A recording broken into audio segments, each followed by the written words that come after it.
లక్కవరపుకోట మండల పరిధిలోని జమ్మాదేవిపేట గ్రామంలో ఉన్న మహాత్మా జ్యోతి బాపులే గురుకుల బాలికల విద్యాలయంలో బుధవారం శ్రీ శ్రీ శ్రీ జ్ఞాన సరస్వతి మాత విగ్రహావిష్కరణ మహోత్సవం భక్తి శ్రద్ధలతో జరిగింది. ఈ కార్యక్రమానికి ఎస్కోట నియోజకవర్గ శాసనసభ్యురాలు కోల లలిత కుమారి ముఖ్య అతిథిగా హాజరయ్యారు. శారదా సేవా సంఘం మరియు ఎస్ఎంసి సభ్యులు విరాళంగా అందజేసిన ఈ విగ్రహాన్ని ఎమ్మెల్యే ఆవిష్కరించారు. ఈ సందర్భంగా ఎమ్మెల్యే మాట్లాడుతూ విద్యార్థినులకు చదువుల తల్లి దీవెనలు ఎల్లప్పుడూ ఉండాలని, క్రమశిక్షణతో కూడిన విద్యతో ఉన్నత శిఖరాలను అధిరోహించాలని ఆకాంక్షించారు.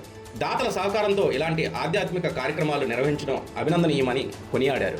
అనంతరం విద్యార్థినులు సౌకర్యార్థం ప్రభుత్వం కేటాయించిన సుమారు 2.50 లక్షల రూపాయల నిధులతో జ్యోతి బాపులే విద్యాలయ ప్రాంగణంలో ఏర్పాటు చేసిన రక్షిత మంచినీటి ప్లాంట్ను ఎమ్మెల్యే ప్రారంభించారు. ఈ సందర్భంగా ఆమె మాట్లాడుతూ పాఠశాలల్లో మౌలిక వసతుల కల్పనకు ప్రభుత్వం ప్రాధాన్యత ఇస్తుందని, విద్యార్థినుల ఆరోగ్య పరిరక్షణలో భాగంగా ఈ మంచినీటి సదుపాయాన్ని కల్పించినట్టుగా తెలిపారు. ప్రతి విద్యార్థికి స్వచ్ఛమైన తాగునీరు అందేలా చూడటం తమ బాధ్యతని పేర్కొన్నారు. ఈ కార్యక్రమంలో పాఠశాల సిబ్బంది, శారదా సేవా సంఘం ప్రతినిధులు, స్థానిక నాయకులు మరియు విద్యార్థినులు పెద్ద సంఖ్యలో పాల్గొన్నారు. పంచాయతీ పరిధిలో ఉన్న మన పాఠశాలలో దైవం లేదే మానవ జీవితంలో మనకు ఏ శక్తి కూడా ఒక అడుగు ముందుకు వేయలేము. ఆ తల్లి, ఆ భగవంతుడి అనుగ్రహంతో దేవాలయం లాంటి పాఠశాల ప్రాంగణంలో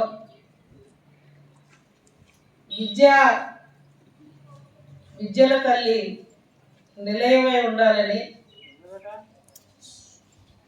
మన విజయనగర ప్రాంత జ్ఞాన సరస్వతి దేవాలయ కొత్త కుటుంబ సభ్యుల సహకారంతో మన ప్రిన్సిపల్ గారు ఈనాటి ఈ సభకే వన్నీ తీసుకొస్తూ కొన్ని పాఠశాలలో ఆ సరస్వతి దేవాలయ వారి అనుగ్రహంతో విగ్రహాలు సరస్వతీ దేవి ఏర్పాటు చేస్తూ మరి మన పాఠశాలలో కూడా ఏర్పాటు చేయమని మన నా సోదరులైన ప్రిన్సిపల్ గారు సహకారంతో, వారి స్ఫూర్తితో ఇవాళ ఈ విగ్రహం అనేది మనం ఇక్కడ ఏర్పాటు చేసుకోవడం మన అందరి తరఫున, నా తరఫున, మా కుటుంబం తరఫున, క్యాడర్ తరఫున, ప్రభుత్వం తరఫున కూడా ప్రత్యేక అభినందనలు, ధన్యవాదాలు తెలియజేస్తా ఉన్నాను. మరి విద్యల తల్లి అయిన సరస్వతీదేవి మీ అందరినీ కూడా మేధాశక్తితో, సహనంతో, ఓపికతో విద్యలకి నిలయమై ఉండాలని ఆ తల్లిని ఇవాళ విగ్రహావిష్కరణలో మా అందరినీ భాగస్వామ్యం చేసి ఆ తల్లి చల్లని దీవెనలు మీ అందరిపై ఉండాలి. ఈ సంవత్సర రిజల్ట్ ఇంకా గతం కంటే కూడా ఇంకా మిన్నగా మీ అందరూ బాగా చదువుకొని మన పాఠశాలకి మంచి పేరు తీసుకురావాలి.